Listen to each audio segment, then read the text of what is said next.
La batalla del Trebia fue el primer gran enfrentamiento que demostró al mundo que Aníbal Barca no era simplemente un aventurero desesperado, sino un genio militar capaz de humillar a las legiones romanas en su propio territorio. En las orillas heladas de un río del norte de Italia, donde el viento alpino convertía el aliento en vapor y entumecía los dedos de los soldados, se libró una batalla que cambió para siempre la percepción romana de su propia invencibilidad. Era el momento en que Aníbal demostró que había cruzado los Alpes no para morir gloriosamente, sino para ganar. Esta batalla representaba mucho más que un simple enfrentamiento militar. Era la culminación de un juramento pronunciado junto al lecho de muerte de Amílcar Barca, cuando un niño de 9 años había prometido odio eterno a Roma. Era la venganza de Cartago por la humillación de la Primera Guerra Púnica, la respuesta africana al creciente poder romano. Era también la prueba definitiva de si las tácticas innovadoras podían superar la disciplina tradicional de las legiones. Todo había comenzado meses antes, cuando Aníbal tomó la decisión más audaz de la historia militar antigua: llevar un ejército completo desde España hasta Italia cruzando los Alpes. Era una empresa que los romanos consideraban imposible, una locura que ningún general sensato intentaría. Pero Aníbal sabía que la sorpresa estratégica podía compensar la inferioridad numérica, que un golpe inesperado en el corazón de Italia valdría más que años de campaña en territorio lejano. El cruce de los Alpes había sido una pesadilla de frío, hambre y muerte. De los 90.000 hombres que habían partido de España, apenas 26.000 llegaron a las llanuras del Po. Los elefantes, esas armas de terror que habían aterrorizado a los ejércitos mediterráneos, se habían reducido de 37 a apenas 20 supervivientes medio congelados. Era un ejército diezmado que se enfrentaba al poder militar más formidable del mundo conocido. Pero Aníbal había calculado que la calidad podía superar a la cantidad. Sus supervivientes eran veteranos curtidos en España, soldados que habían sobrevivido no solo a las batallas, sino a una de las marchas más terribles de la historia. Habían demostrado una resistencia sobrehumana, una lealtad inquebrantable a su comandante. Eran el núcleo de hierro alrededor del cual podía construir un nuevo ejército. Los refuerzos llegaron de fuentes inesperadas. Las tribus galas del norte de Italia, hartas del dominio romano y sedientas de venganza por décadas de opresión, se unieron masivamente al ejército cartaginés. Trajeron consigo conocimiento del terreno, provisiones frescas y sobre todo un odio feroz hacia las legiones que habían conquistado sus tierras. En pocas semanas, Aníbal había duplicado el tamaño de su ejército. Roma respondió con la eficiencia militar que había construido su imperio. Los cónsules Publio Cornelio Escipión y Tiberio Sempronio Longo movilizaron rápidamente las legiones disponibles. Escipión había sido herido en un enfrentamiento previo con la caballería cartaginesa, lo que dejó a Sempronio al mando de las operaciones principales. Era un cambio de liderazgo que Aníbal supo explotar brillantemente. Sempronio era un comandante competente pero predecible, un producto típico del sistema militar romano que confiaba en la superioridad de las tácticas tradicionales. Había sido elegido cónsul por su valor personal y su experiencia administrativa, no por su genio táctico. Creía firmemente que las legiones romanas, con su disciplina superior y su equipamiento avanzado, podían derrotar a cualquier enemigo en batalla campal abierta. Aníbal estudió a su oponente como un cazador estudia a su presa. Entendía que Sempronio era ambicioso, que quería una victoria rápida y decisiva antes de que terminara su año consular. También sabía que el romano subestimaría a un ejército que había sufrido tantas pérdidas en los Alpes. Era exactamente el tipo de arrogancia que podía convertirse en debilidad fatal. El terreno elegido para la trampa era perfecto para los planes de Aníbal. El río Trebia serpenteaba a través de una llanura relativamente abierta, bordeada por colinas bajas y bosques espesos. Para un comandante romano acostumbrado a las batallas frontales, parecía ideal. Espacio suficiente para desplegar las legiones en su formación tradicional, sin obstáculos geográficos que complicaran las maniobras. Pero Aníbal veía el mismo terreno con ojos completamente diferentes. Los bosques proporcionaban cobertura perfecta para emboscadas. Las colinas ofrecían posiciones de observación desde donde coordinar ataques. El río mismo, aunque no era una barrera insuperable, ralentizaría cualquier movimiento de tropas y dividiría las fuerzas enemigas en el momento crucial. La preparación de la trampa requirió una coordinación perfecta entre diferentes tipos de tropas y una comprensión profunda de la psicología militar romana. Aníbal seleccionó cuidadosamente a 2.000 soldados de su mejor caballería e infantería ligera, tropas de élite comandadas por su hermano Magón. Estas fuerzas se ocultaron durante la noche en los bosques cercanos al campo de batalla, en posiciones desde donde podrían atacar por la retaguardia a las legiones romanas. La parte más delicada del plan involucraba a la caballería númida, esos jinetes del desierto cuya habilidad sobre sus monturas había aterrorizado a los enemigos de Cartago durante generaciones. Su misión era provocar deliberadamente a los romanos, hacerlos cruzar el río helado en condiciones desfavorables, y luego retirarse de manera convincente pero controlada para atraerlos hacia la trampa. La mañana del enfrentamiento amaneció gélida, con una niebla espesa que se alzaba desde las aguas del Trebia. Era el tipo de clima que entumecía los dedos y dificultaba el manejo de las armas, que convertía cada movimiento en un esfuerzo adicional. Los soldados romanos, acostumbrados al clima templado del Mediterráneo central, sufrían especialmente bajo estas condiciones. Aníbal había calculado incluso este detalle. Sus tropas habían desayunado junto a hogueras calientes. Habían untado sus cuerpos con aceite para protegerse del frío. Habían tenido tiempo de calentar sus músculos antes del combate. Los romanos, por el contrario, habían sido despertados abruptamente por el ataque de la caballería númida y se habían lanzado a la persecución sin preparación adecuada. El cebo funcionó perfectamente. Los jinetes númidas aparecieron al amanecer como fantasmas emergiendo de la niebla.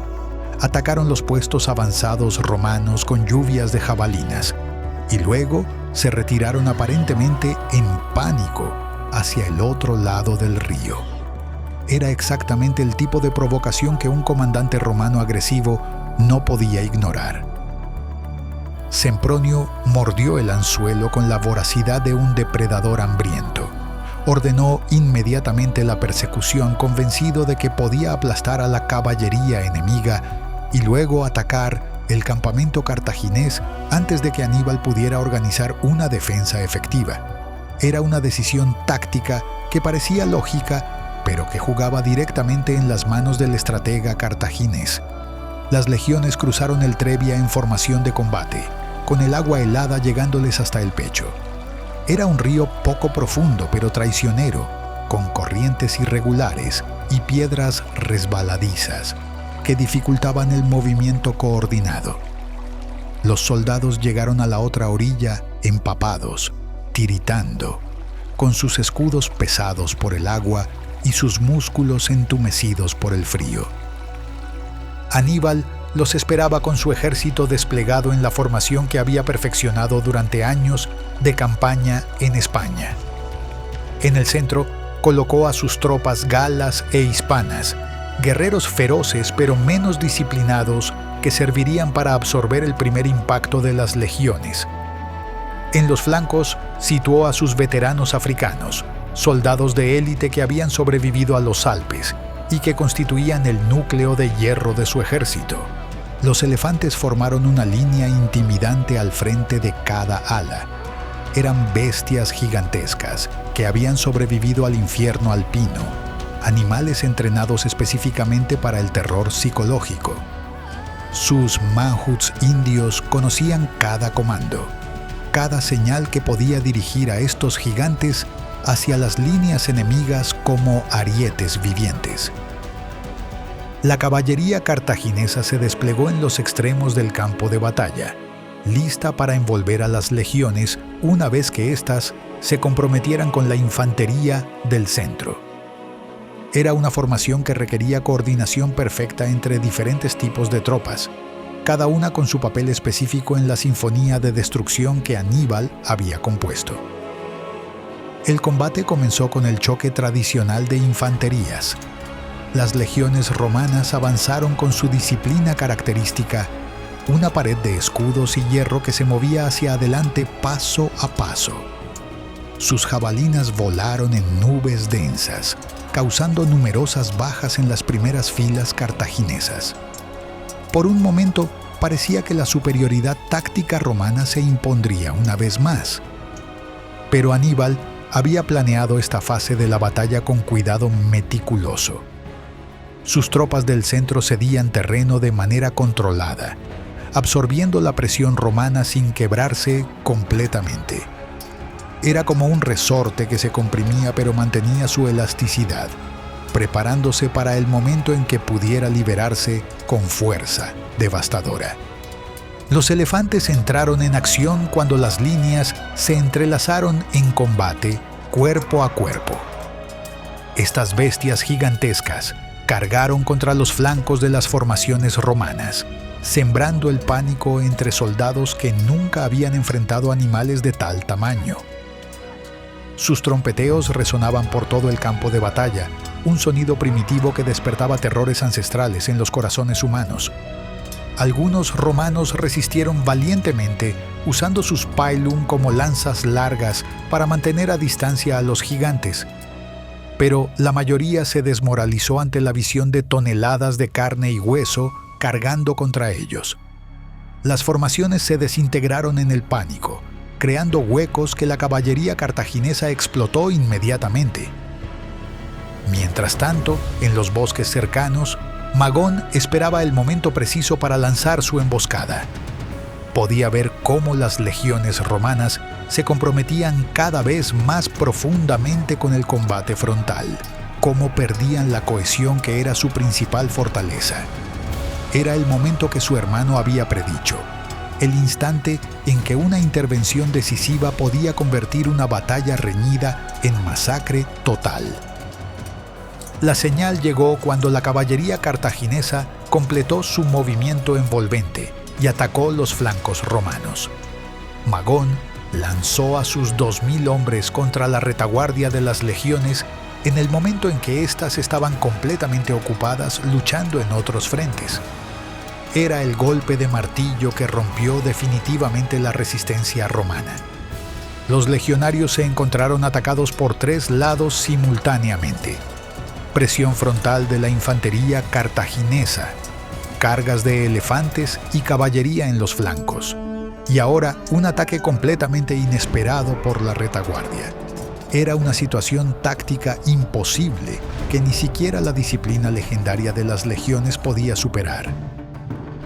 La derrota romana se convirtió en desbandada cuando los soldados se dieron cuenta de que estaban completamente rodeados. Algunos intentaron abrirse paso hacia el río. Otros buscaron refugio en las colinas cercanas. La mayoría simplemente huyó en todas direcciones. Era el colapso total de un ejército que había creído en su propia invencibilidad.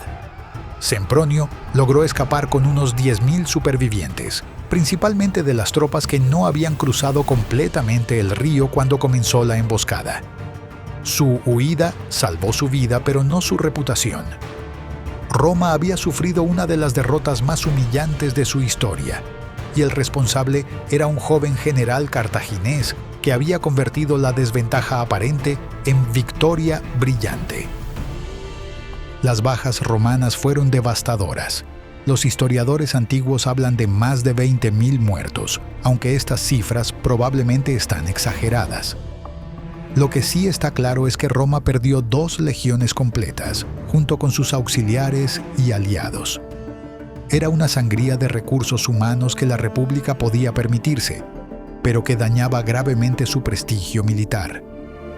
Para Aníbal, Trebia representó la validación completa de su estrategia revolucionaria. Había demostrado que era posible derrotar a las legiones romanas usando tácticas que aprovecharan sus puntos débiles, su dependencia de la formación rígida, su previsibilidad táctica, su arrogancia ante enemigos aparentemente inferiores. La victoria también consolidó su autoridad sobre las tribus galas del norte de Italia. Estos pueblos, que habían dudado sobre si apoyar a un ejército cartaginés diezmado, ahora veían en Aníbal al libertador que podía expulsar definitivamente a los odiados romanos. Miles de guerreros galos se unieron a su causa, proporcionando los refuerzos que necesitaba para continuar la campaña. Las noticias de Trebia conmocionaron a Roma hasta sus cimientos. Por primera vez en generaciones, un ejército enemigo había derrotado completamente a las legiones en territorio italiano. El Senado romano, acostumbrado a recibir informes de victorias, tuvo que enfrentar la realidad de que se enfrentaba a un enemigo de calibre completamente diferente. La respuesta romana fue característica de su determinación férrea. En lugar de buscar la paz, decidieron intensificar el esfuerzo de guerra. Se elevaron nuevas legiones, se formaron nuevos comandantes, se desarrollaron nuevas tácticas específicamente diseñadas para contrarrestar las innovaciones cartaginesas.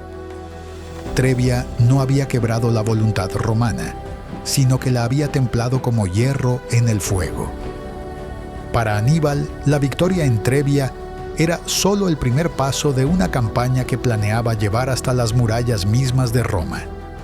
Había demostrado que podía derrotar a las legiones, pero aún tenía que probar que podía mantener un ejército en territorio enemigo el tiempo suficiente para obligar a Roma a negociar la paz. En las orillas del Trebia, donde las aguas siguieron corriendo indiferentes sobre los huesos de los caídos, se había escrito el primer capítulo de una guerra que definiría el destino del Mediterráneo. Aníbal había cumplido su juramento infantil de la manera más espectacular posible, pero el verdadero desafío apenas comenzaba.